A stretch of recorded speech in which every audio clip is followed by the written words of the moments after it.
Hi guys, I'm gonna talk over our applique block really quick here. I had promised some measurements, so here we go. We've got our smaller circle centered in our larger circle. Our B here is on the access line, and it is 2.5 inches away from the edge of our large circle.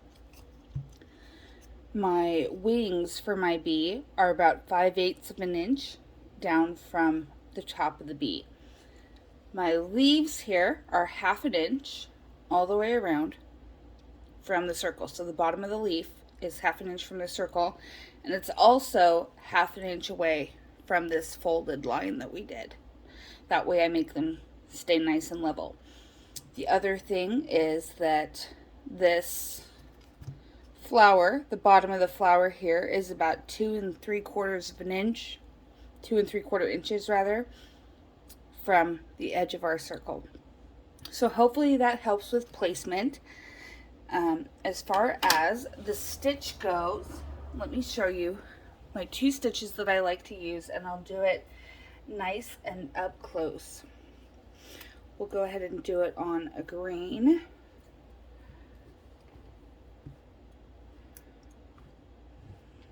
Now remember, the 2 stitches I like to use are either a applique or a whip stitch and a ladder stitch. You can always look those up elsewhere too, but I'll show how I do them. Okay, really quick, I'm going to show you my knot. I lay my thread on my needle, pinch it, wrap it around a few times, pinch what I've wrapped around, and pull past the eye of the needle to the bottom, and I have a knot. Easy peasy.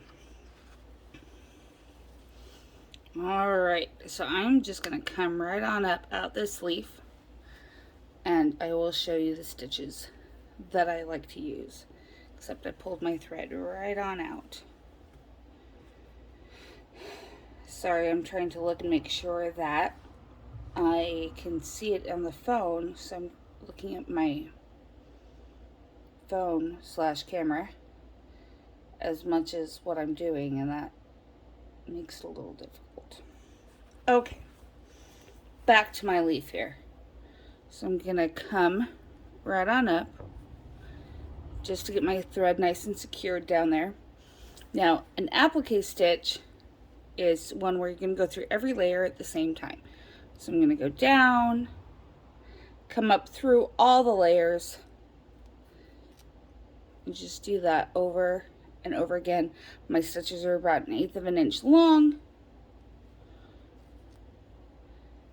and I just work my way around through all the layers like that. It's nice and quick. Use a fine thread or one that blends with your fabric, and it's not going to be noticeable at all. The other stitch I like to use, especially on circles, is a ladder stitch. For that, we only work one fabric at a time. So I'll do a little stitch on the back in the white, come across to my green. You'll notice I'm not touching my interfacing, I'm just skipping right over it. Then straight back. We are not working on any diagonals here. We're doing straight lines forward and back, or side to side. They're running parallel. And after I do a few of those, I'll pull tight and they'll disappear. This is a nice invisible stitch. So I will do a couple more, and then I'm going to show you what I like to do when I get to something like this sharp point here, because the design we chose here does have some sharp points. I will do like a bit of a double. I'll double up right there.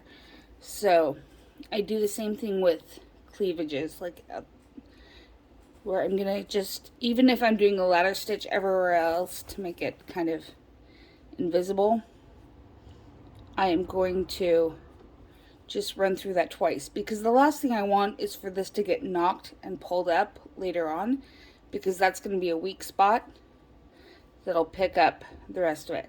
And then I can just start again and do either a ladder stitch or an applique stitch all the way back around. So I'm working the white fabric, now the green fabric on the fold. When you're doing a ladder stitch, you got to be careful that you're not stitching in here, but that you're over here on the very edge. And also, when you're working on the background fabric there, that you're not out here. You want to be tucked all the way in. Okay? Anyway, I hope that helps. I'll get this sent out to you today. Thanks.